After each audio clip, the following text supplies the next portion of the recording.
Hello, everyone. Welcome to Danger on Delmarva. My name is Rhonda Jefferson, and I'll be your host as we explore the dark and winding paths that lead around Delmarva.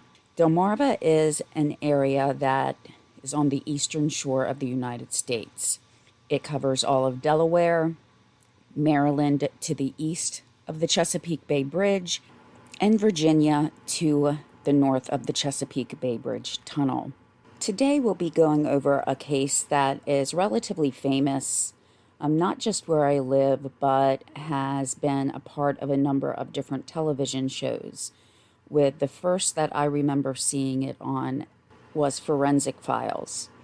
When this actually occurred, though, I was away at college, so when I did see the episode for the first time, I was watching it with my mother, and I was just kind of in shock because I had no idea that had happened so close to where we were actually living. And the case that we'll be covering is one of a man who just horrifically tortured the women that he targeted. So that does lead me into giving my disclaimer about the content of the podcast. Normally, any episode that I cover will have at least one or two things that may be very sensitive for some people to hear about. This episode in itself has violence, also sexual assault. So this may not be an episode that everybody wants to listen to or can listen to. So I definitely understand that, but wanted to make sure that I gave a clear warning about what would be covered in this particular case. Before I do get too far into the content and events that happened to actually two women, even though one case was a little more publicized than the other, I do just want to mention a couple of things. The first being that there will be a link to a picture that will be in the description of the episode. To get a better understanding about some of the content, you may want to, once we get to the part where we're discussing a sketch, go in and look at that if you get a chance, just because it lets you know what investigators and the victims were looking at at the time of this event and actually for years afterwards. Also, all of the sources that I used will be linked into the description of the episode. That way, if you do want to go back and read about some of the events, you can as well. Also, if you would like to support the podcast, there are a couple different ways to do so. One of them is sharing the episodes or the whole podcast with friends and family, those that you may think will find the content interesting. If you do listen on Apple, then there are ways that you can like or make comments. Not all podcast platforms have that, but Apple is one of the biggest platforms, and they usually do have those options. What that does is it just brings the podcast up in the algorithm so that more people can find it if they're looking for specific types of content. Also, though not really applicable in this particular episode, there are some sources that I use that are behind paywalls, or you have a subscription in order to access certain things, and sometimes in order to get copies of whether they be court papers or other documents that are not publicly available, there can be costs that are associated with those. So I will have a PayPal and a Buy Me a Coffee link listed in the description. So with that being said, let's get into today's episode. One of the unique things about this podcast, I think, at least in my opinion, is that I'm pretty familiar with many of the locations where events occurred. In most cases, I've either visited the area, some cases I've lived in the area, and even known people who were involved in the crimes or have been very close to the location of the crimes when they were committed. Just looking back at some other episodes, there was the one where I was on the same route as a man who was shooting at places along both that route and within certain towns.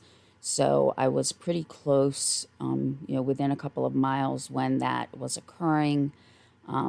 One of the episodes that I published a couple of weeks ago mentioned Wallops Island, and I have been to the visitor center and have seen that on many, many occasions.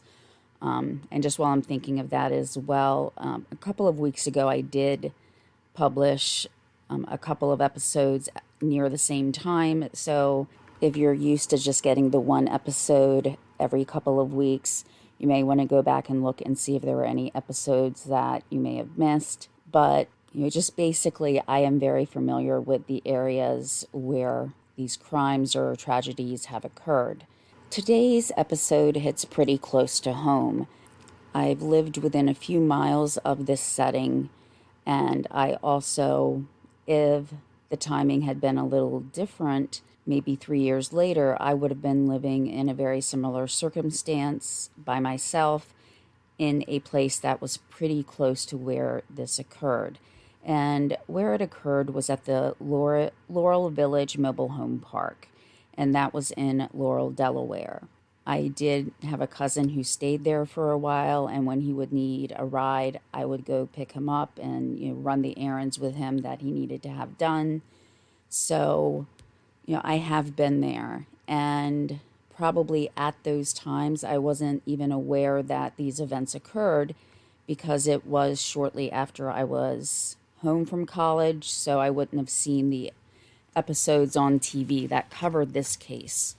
But even without having known someone who stayed there, without being so close, living to this particular mobile home park, it isn't an area where if you're coming from, say, mid-Sussex County and you want to do some shopping and don't want to go through all of the traffic in Dover, you would head south to Salisbury, Maryland normally, and you would pass by this location. Thousands of people pass by the general location daily, and I'm sure most of them are not aware of the events that occurred, or they may have not thought about them in a very long time. But I do think about it myself, not every time I pass, but some of the time when I do go past the area, I stop and I wonder how those who are involved in this case are doing. Laurel itself as a town is like many of those in Sussex County. There's some farmland, and while on the main highway, there's some larger buildings and larger businesses. Within the actual town itself, it's very quaint, and there's an area where I just love to go because the buildings are older, and they just have this feel of small town USA, where everybody probably knows your name, and everybody there is hardworking, honest, and friendly. At least that's what you think when going through many towns that look like this, that bring back in the way that the town is set up or in architecture a feeling of comfort and welcoming.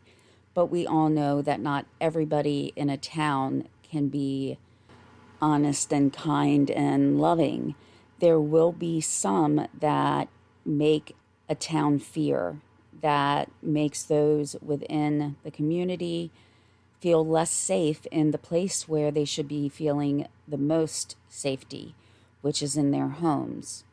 On a September night in 1995, Kay Robinson was awoken by a pounding at her door. At the time, Kay was 32 years old and lived with her 12-year-old son. I will say here that I've also seen his age reported as 11, so I did just want to point that out. But in any event, he was a young child, still a preteen. At this time, Kay was working as an insurance salesperson, and her son Nick's father was not involved in his life, So she was doing everything that she could do just to make sure that her son was protected, that she kept a roof over his head, that he was, given everything that he needed to thrive as a child. Also, at this time, she was involved with a man who, in some instances, was described as her fiancé. However, he's not really mentioned in many of the articles or the TV shows that I've mentioned. He's not really involved in any of those, so to avoid having too many people mentioned, I'm not going to say his name, but just you kind of keep in mind that she was in a relationship. So the knock at the door that she received on that night would have been completely unexpected. It was in the early morning hours of September 19th, 1995. And this was not a knock that she could ignore. It was persistent, so she couldn't just let it go and try to get back to sleep. When she did get to the door, there was a man who indicated that his car had broken down. And remember, this was 1995, so while I know there were some cell phones that were available or car phones, they were by no means cheap or portable. I had a cell phone at this time, and it had to be plugged into my car lighter to work. It also was about the size of an average, over-the-shoulder handbag, and was very, very expensive to use. So it's not something anyone would just have at that time. If you broke down, you had no choice but to try to reach out to someone for assistance. And like most people, though, especially someone who had a young child living with them, Kay would have been leery about this man. Rather than ignoring him completely and telling him she couldn't help, she did offer to make a phone call for him. The man had introduced himself as Jack Wilson, and he did give her a phone number to call. When she did so, the person who picked up didn't know this Jack Wilson. So aware that this could have been some type of scheme or plan to try to enter the home, whether it be for a robbery or even more sinister reasons, she did report this to the police. The Delaware State Police responded, and while reviewing the area around her home, didn't see that anything was really out of the ordinary. And, given the circumstances, there probably wouldn't have been. The man, if he was no longer in that area, probably would not have left any other type of trace for the state police to think that there were reasons to be concerned. Now, feeling that since the police had been there and had walked around her home, she did then go back to bed and try to get some more sleep. But unfortunately, as she slept, a nightmare was slowly making its way to her. In the middle of the night, she was once again awoken by a noise.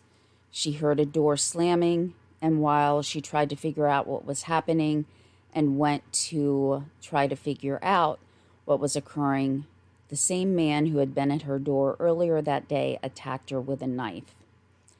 All the while, I'm sure her mind went to her young son in the bedroom, and she was trying probably to come up with anything in her mind to make sure that he was protected. She did try to flee the attacker, but he was able to chase her and catch her. The attacker himself seemed to understand that there was another person living in the home, that there was a child. To add more leverage already to the knife that he was wielding, he said that if she did not cooperate, that he would kill her son. And as we can all imagine, she listened to what he said, knowing that the decisions she made could very well save her son's life. Normally, the name of a sexual assault victim is not released to the media, but Kay herself has done interviews and has discussed the events of that night, so her name is known in regards to these events. In between assaults, the man did tell Kay some things about himself, which I'm sure had to be chilling, because why would someone tell you information about themselves if they were going to let you live? He probably did not want to be able to be identified, because really, what criminal would want to be identified? So, knowing that she had seen his face and that he was giving her information, she probably had this sense of dread that he was planning on killing her, because otherwise, why would he let her have information that could describe him, whether it was physically or about other aspects of her life? He told her that he did live in the same mobile home park as she did and that he had 2 children. The attacker was there for hours, and before he left, he stabbed Kay, and stabbed her, and stabbed her, and stabbed her again. So in about the same amount of time as we can say that word, stab, the attacker added one more stab wound. She was stabbed between 25 and 30 times. He also wanted to be sure that she was not going to be able to let anyone know what happened. So, before he left, he also slit her throat. Kay realized that the only way for her to survive this attack was to play dead, basically. She laid there and didn't move, hoping that he would think she was dead and leave. And he did. Nick, who, acting with a presence of mind beyond his young age, had pretended to be asleep in his bed. The attacker had gone in and looked at him, so Nick was aware that someone was in the house. According to a reporter at the time, Tony Windsor, the attacker had been there for 3 hours approximately, with Windsor describing the incident as, quote, 3 hours of torture. Just horrific torture that she endured, end quote. Nick knew that his mother needed help. He ran to a neighbor's house, letting her know what had happened. The neighbor called 911 on behalf of Nick and reported that her neighbor had been stabbed and possibly assaulted. First responders made their way to the home and rushed Kay to the hospital with so many wounds to be treated. Many of the stab wounds had been to her back, and the cut to her throat was described as one of the worst that the first responders had ever seen. And as this case was not quite horrific enough, I guess, in the eyes of the attacker, he had left a calling card on Kay. Now, in today's true crime, I guess you would say, community, the term smiley face can mean a couple of different things. There's the smiley face killers, which at this point is, really a theory. And there have been other criminals who have used the image of a smiley face as a type of calling card. In this case, using Kay's own blood, he drew a smiley face on her back, a symbol that should be so innocuous that shows someone's happy becomes a symbol of fear.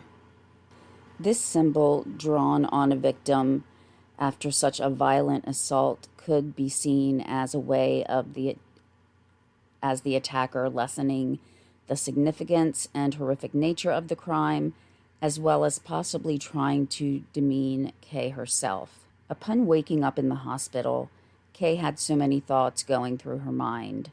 She was on life support and physically was in no way ready to face the attacker head on. But she was furious and said, quote, "When I woke up, I didn't want to be there. I was furious. I was on life support. My throat was cut in 10 to 15 different places. I basically felt like he was trying to decapitate me. I felt like I was in a horror movie," end quote. But this was so much more frightening and real than any movie. Kay and her son could not just push pause or stop or come back to finish the scary movie whenever they felt ready to. This was something that was happening in their real lives, and they had to face it head on then and there, and she would have a long road ahead of her.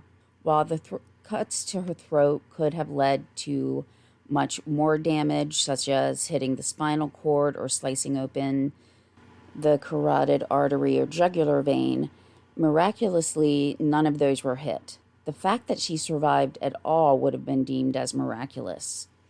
And what was just as important, in order to protect the public, she had seen her attacker. And at this point, her attacker may have been lured into this false sense of security that there was no way that she could describe him.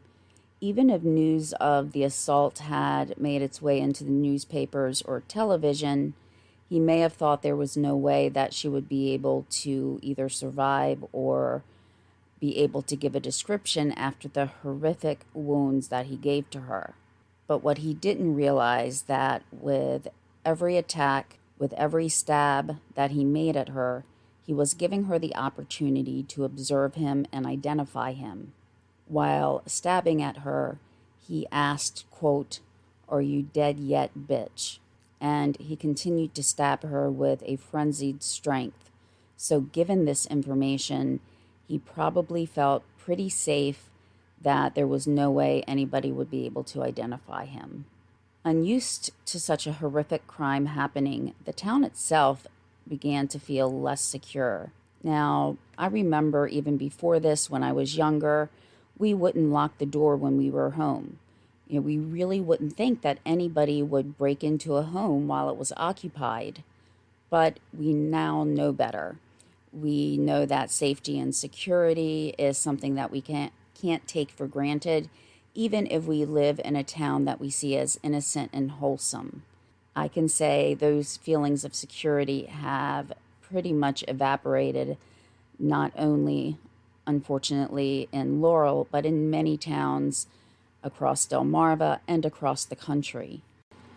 Kay provided a description and a sketch that was based on that description being released to the media. A detail that was not released, however, was the smiley face that had been drawn on her back. You've all probably heard that sometimes law enforcement will keep a key detail to themselves to protect the integrity of the case. And while for a long time I wondered exactly what that meant, this is a time where there is a key detail that will help the police be able to determine if they are actually talking to the right person if anyone ever confesses, or if there is someone who calls in a tip because someone has told them something.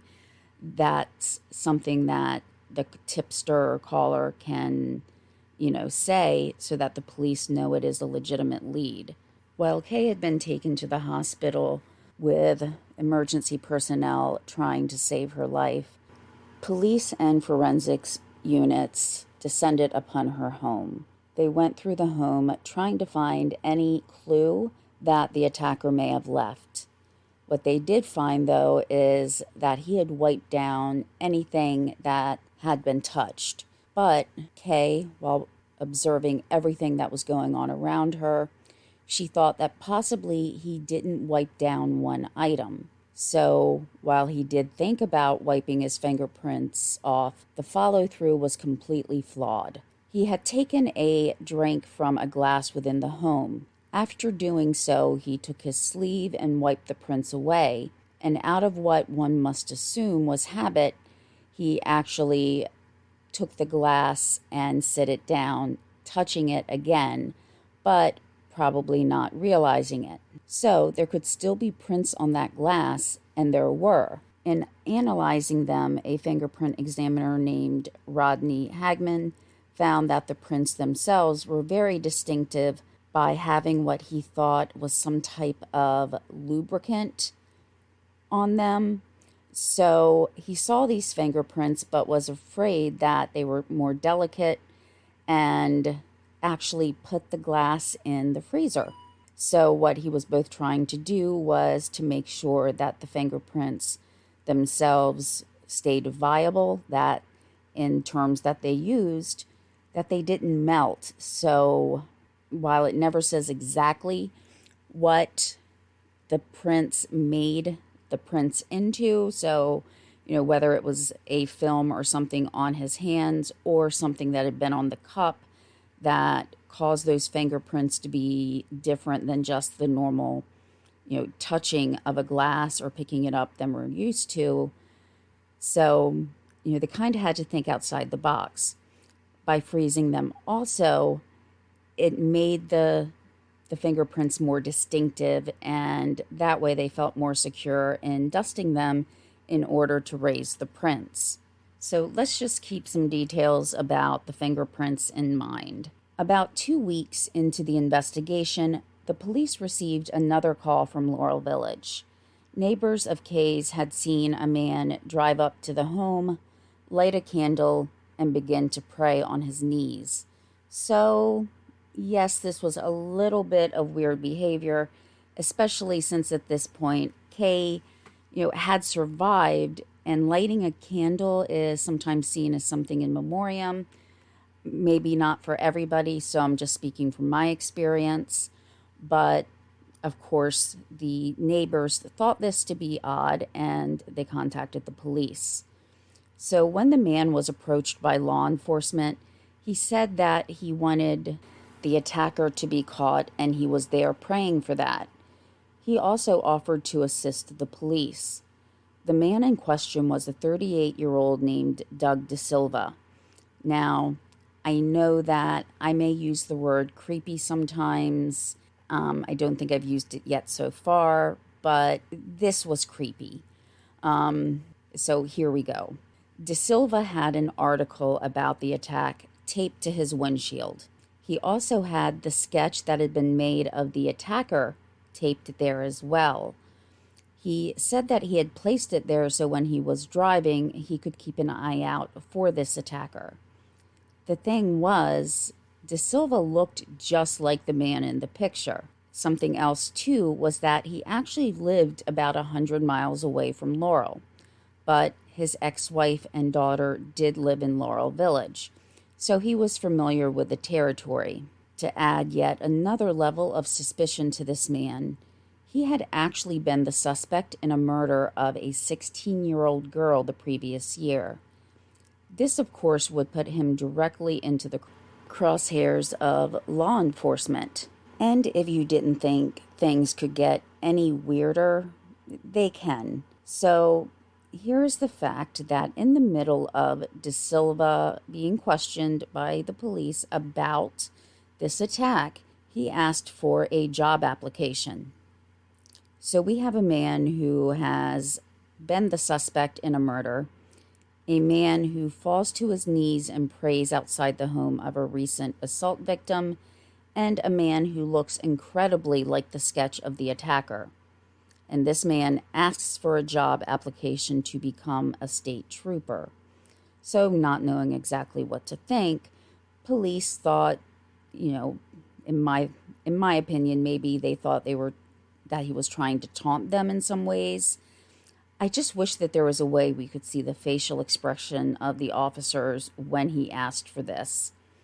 So police were definitely going to take a picture of DeSilva along with others who had some physical similarities to him and show them to Kay.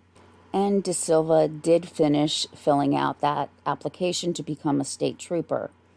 He handed it back to the police, and what the police saw probably would have chilled them to the bone. At the bottom of the application, he left a symbol. He had drawn a smiley face. So here we are. We have a man who draws a smiley face who has been caught acting suspiciously outside the home of this woman who had been attacked, who also had a smiley face drawn on her back.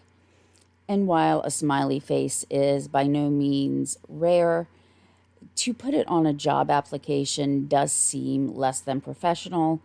I know the actions of DeSilva had been questionable anyway, but still, looking at the context of an application, it doesn't necessarily seem appropriate to have it on there, coupled with the fact that there was a piece of information that police had not given to the media or given to the public, and this man draws the same symbol as that piece of information that they had not released.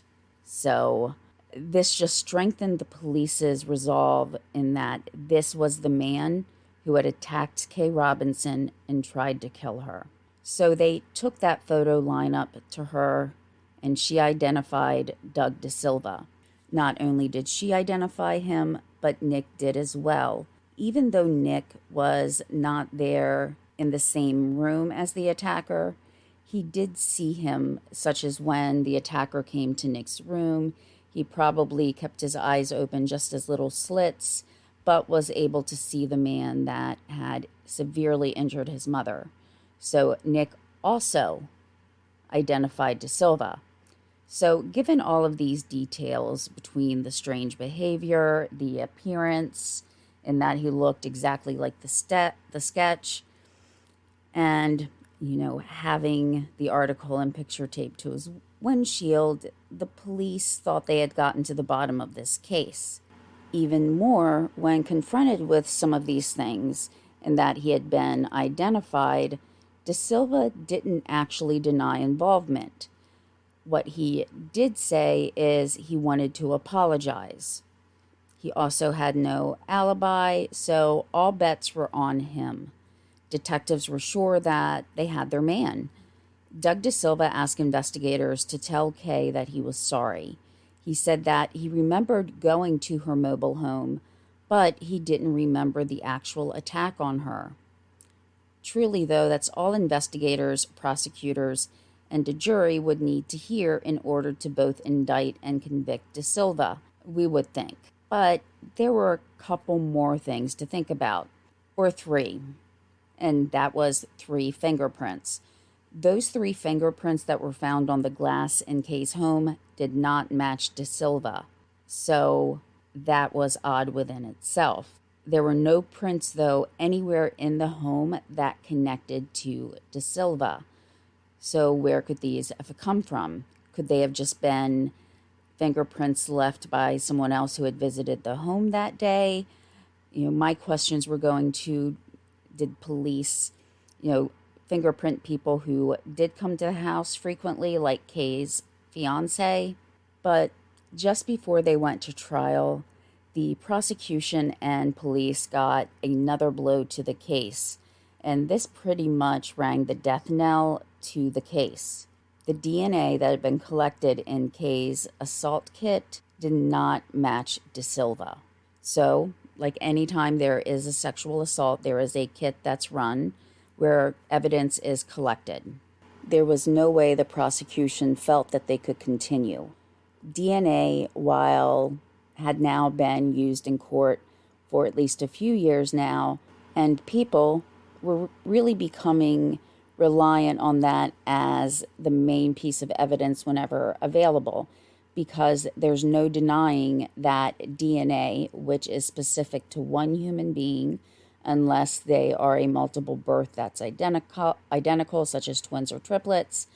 So that DNA is your blueprint and only your blueprint.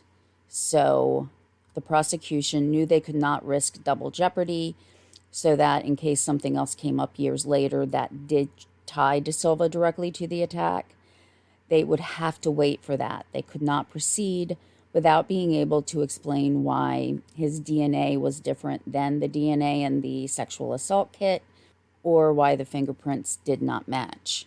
Kay, now out of the hospital and trying to recover, was very fearful. She felt insecure in the home that she had made, and she bought a gun. She even went to DeSilva's home and sat out front of it with the gun there. She wanted to go up to him and take her own vengeance, but she didn't, with the reason being the main reason that she fought so hard: her son. She did not want to go to jail for murdering this man, so she decided not to kill him. So police had to open up their eyes a little bit further again and look beyond just DeSilva. They had to start looking at the possibility that it was another person, because they couldn't just rest on the idea that one day, it would be able to be explained why the fingerprints and DNA didn't match. So But a lot of time would pass. Investigators would review the case time and time again, trying to find something, anything, to put Kay's attacker behind bars. For years, all of this amounted to nothing. That was until about 9 years after Kay had been attacked. Rob Hudson had been a detective on this case, and a detective from Maryland contacted him. They had recently had a case that reminded a resident or someone from the public about Kay Robinson's case, and they reached out to the police. There were similarities in the two assaults that could not be ignored. The victim of the Maryland assault had been a resident of a mobile home park. She was also a single mother, and the attacker had used a knife, but strangely enough also had a rolling pin in his hand. The woman from the Maryland attack had been able to get free from him briefly, just like Kay had. And even though he had tied her with a cord, she did struggle free. But he chased her and caught up to her. This is just my thought. I kind of wonder if he liked the thought of chasing someone, if maybe he didn't make the binds as tight as he could have, or it's just a thought because in both cases, the women were able to get away briefly and, actually take a few steps to try to get away before he caught them again. The attacker in the Maryland case actually took sheets and cut them up to use as ties for his victim, as well as a gag. Like Kay's attack, he spent time there. It was not just entering the premises, assaulting her, and then leaving. He instilled terror on this woman, telling her that he would, quote, operate on her, end quote. And to what I'm sure was the mother's terror, the attacker, when he left, said that they would be watching, and if she called the police within a half an hour, that she and her son would be killed. I do find this very interesting because it was a very realistic time frame. Sometimes we may see on TV, whether a show be a scripted drama or even a true crime case, that someone will leave and tell the person that they've just attacked that they'll be watching the home.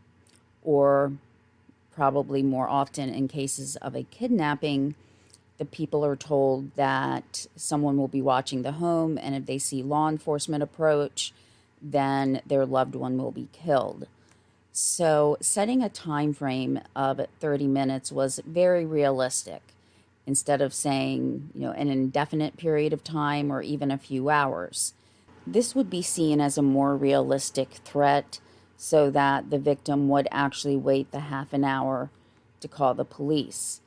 If he had said something like, someone will be watching your house for the next 5 days or something like that, then the victim probably, after, they were able to calm down for a few minutes and think about things, would have realized that no one's going to sit there and watch a home for 5 days, or even 5 hours, because that would be very suspicious. A half an hour, though, is something that, might not draw suspicion, so that gives the attacker more time to actually get away than if they said 5 days. Because I'm telling you, if someone broke in my home and said someone would be watching you for, a week or something like that, I really wouldn't believe them, because what attacker is going to sit outside the home for, that period of time? So the victim of the Maryland attack was able to crawl over to the phone and dial 911. The Dorchester County, Maryland's Sheriff's Office responded to the scene and cut the ties that had been binding the woman's hands. Her hands were bruised and swollen from how incredibly tight the attacker had tied her hands and wrist. She was examined and DNA was found. When this DNA was run, they found a match to a man named Mark Eskridge. So DNA is infallible in the sense that it does not match another person on Earth, again, unless there's a multiple birth with an identical twin or triplet. Furthermore, After Maryland contacted Delaware about the similarities in the case, the DNA was run against Kay's attacker, and it was a match. The only thing probably that police were wondering this time was, what about the fingerprints on the glass from Kay's house? But with the DNA as a positive match to Eskridge, prosecutors could then move forward on charging him with Kay's attack. With the DNA, it seemed like a slam dunk, even if the prints didn't match. But also, what they did find is that Eskridge had lived in Laurel Village at the time of Kay Robinson's attack. He was married and had a child at the time of the first attack, which means there are some things that correlate to, what the attacker was saying, even though in Kay's case, I believe it was 2 children that he said he had. Still, that was something that could not be overlooked since he lived in the exact same area. Kay, however, when shown pictures to pick out Mark Eskridge as her attacker or not, did not pick him out. Though I'm sure she will forever remember his face, there had been some changes to Mark Eskridge in those 9 years. And with what investigators had as incontrovertible evidence, the DNA, they did move forward. Like De Silva, Eskridge would say things that, while denying him as being the attacker, would also place him at the scene. So, very similar to the whole De Silva ramblings, and to some extent of saying he was guilty and remembered going there but didn't remember the actual attack. Eskridge kind of pulled some of the same stunts in regards to that. And Kay was left wondering, what if, while waiting outside of De Silva's home, she had decided to act on her impulse and go up to him with her gun and kill him? So even though Kay could not pick Eskridge out of a lineup, she knew beyond any shadow of doubt that he was the one that attacked her. And right now is about the time, if you're at a computer or a mobile device where you can get to the picture or pictures, this may be the time to do so. I am going to try to use them as a thumbnail for the episode description, but you probably will not be able to get to see both the whole picture or the fine detail in regards to, to similarities and differences between the 2 men. Looking back at events, it was theorized that when Mark Eskridge knocked on Kay's door, he was not necessarily trying to get in at that time, but whether he wanted to make sure that no one else was in the home with her, such as her boyfriend or another family member, pretty much an adult that may be able to intervene, whereas a child would be less likely, to be able to overcome an attacker and help his mother, in that case. So while looking at it initially, it could look like he was trying to get in.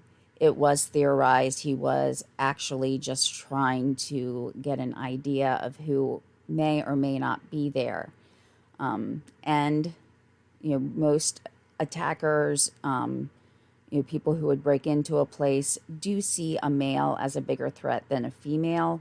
So I don't mean to sound sexist in any way, but that's what, a lot of criminals will think about. So upon seeing her open the door, and it was not a male who opened the door, he probably felt pretty comfortable that no one else was there.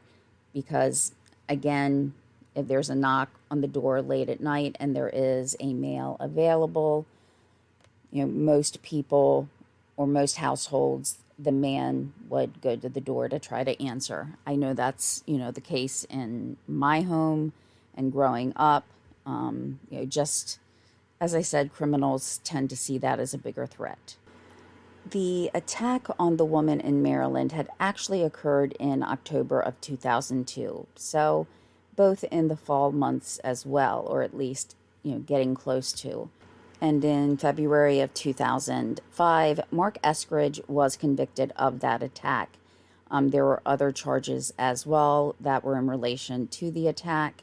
and as a result, he was sentenced to life in prison.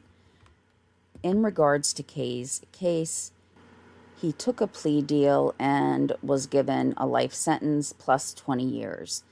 It really didn't matter then at that point as far as how long he would serve, but it would matter for the sense of justice knowing that he answered for both cases and was guilty in both the Maryland case and the attack on Kay Robinson. If you've listened to some of my earlier episodes, some things might remind you of them in this case. One is the sheer coincidence. In my first episode, a man was suspected of killing his mother for a very long time because his story was incredible.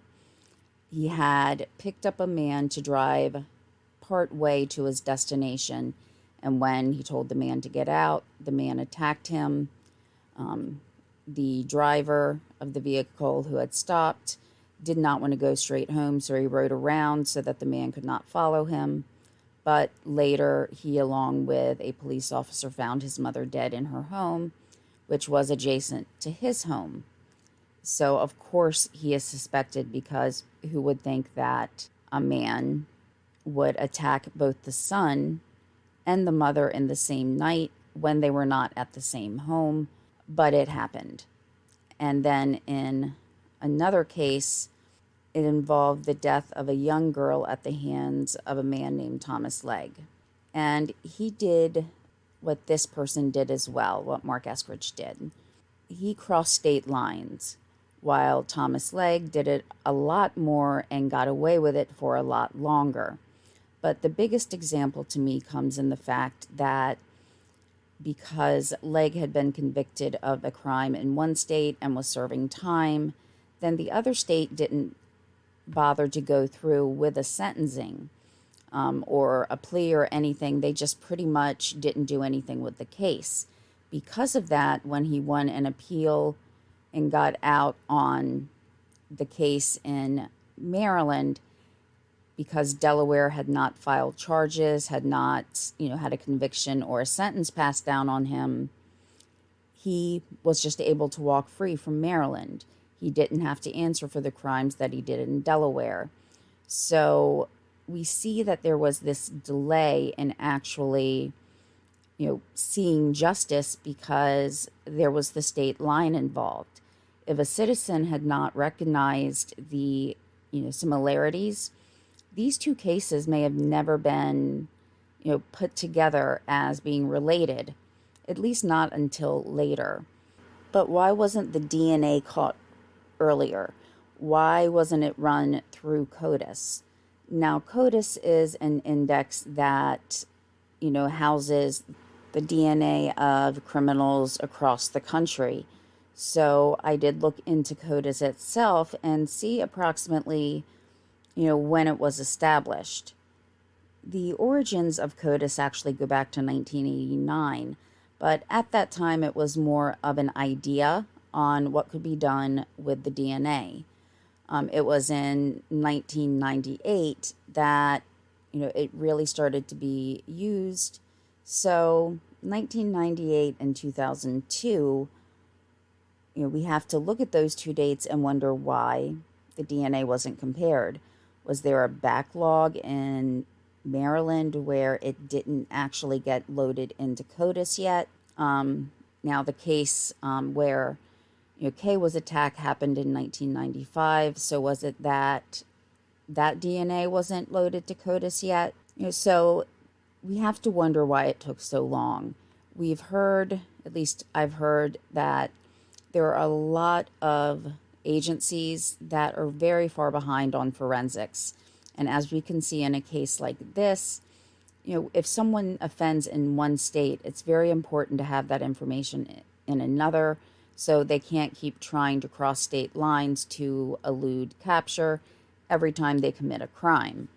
After this case, investigators did look at this as a way to emphasize that eyewitness testimony is not always reliable. This is, of course, not to say anything negative about the identifications made by Kay and by Nick in the picture lineups. for one thing, the resemblance of the two men was very, very striking, as well as the fact that Kay had just gone through a horrendous ordeal. With De Silva's odd behavior and the fact that there were two eyewitnesses, though, it could have very well led to that case, or for De Silva to be charged in that case, and possibly to have been serving time for Kay's attack when he hadn't actually done it. This is why investigators will still look for proof, even if they haven't have a confession or a quasi-confession, as in this case.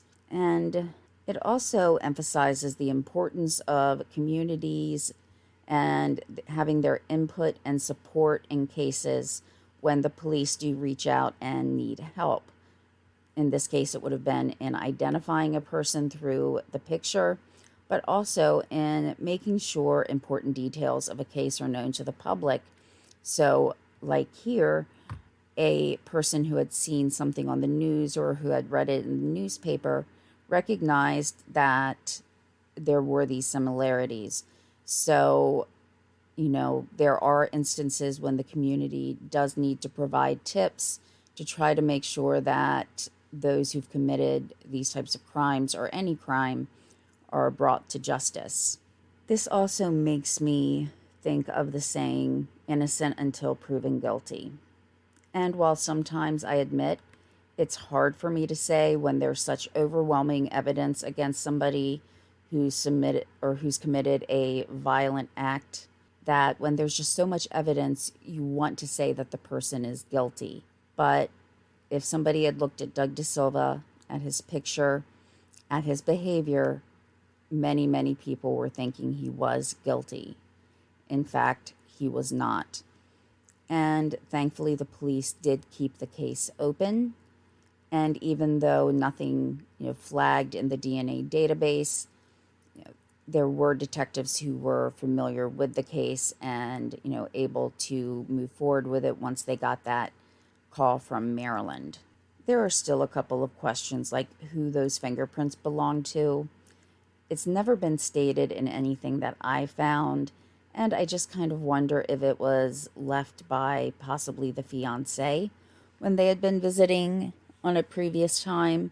The other question I have is, both men actually used the argument of they remember going to the mobile home park, but they don't remember committing the crime.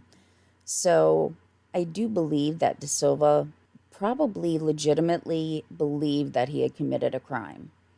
And he felt such guilt, even though he hadn't, that he was praying for forgiveness, most likely, and he was praying for Kay to get better, because just his wording and some of his actions really make me believe that, he thought some of those things. However, I'm not quite so sure about Eskridge. Could Eskridge have heard what Doug De Silva had said and tried to go with the same argument that, yes, I was there, but I don't remember doing it?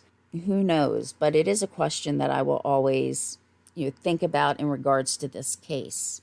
And you may now be wondering what happened to Kay after, the attack and after everything went through the court system.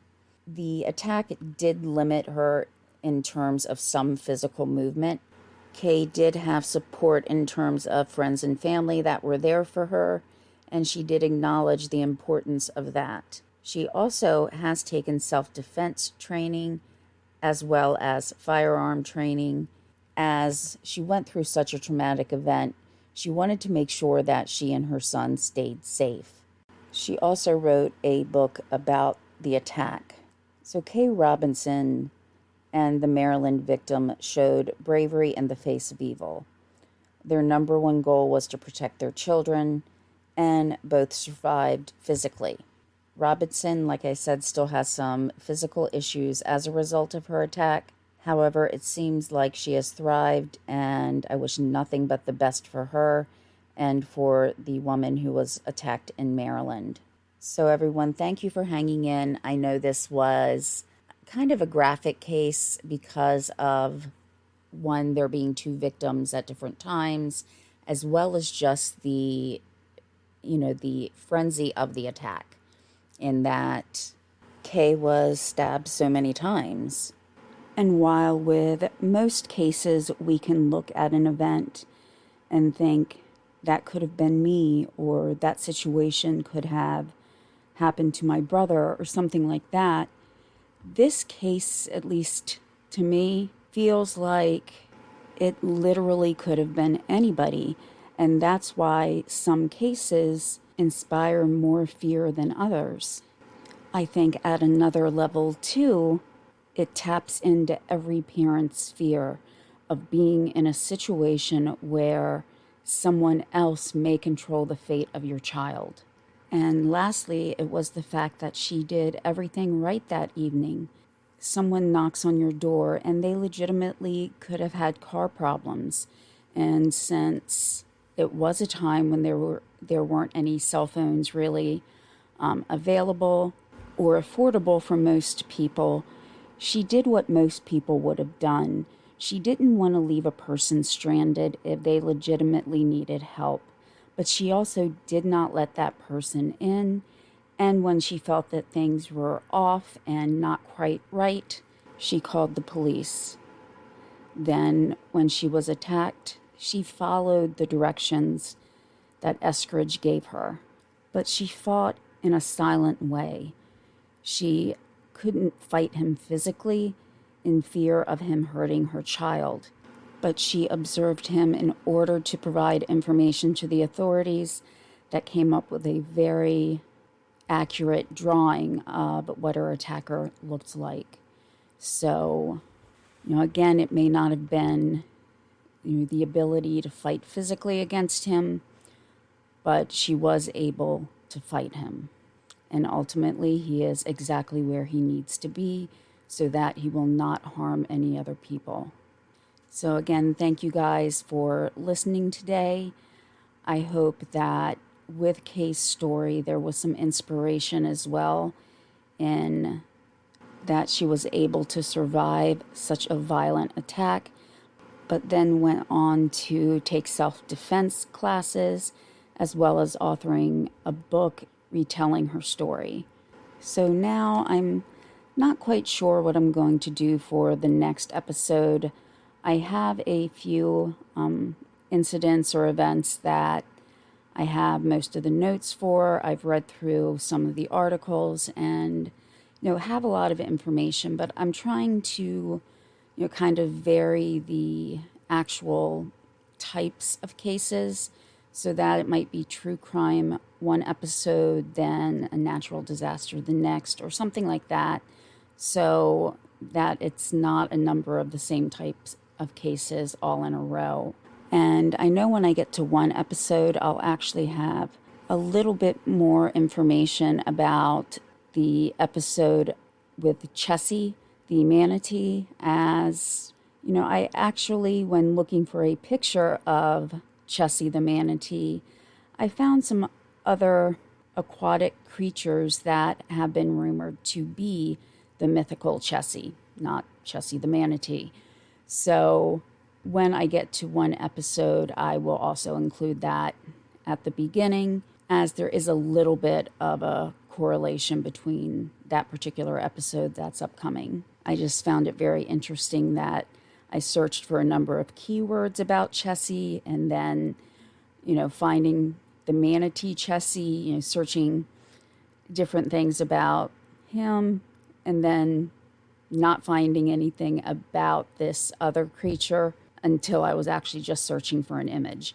So I hope everybody does have a great rest of your week, and I look forward to talking to you soon. Bye.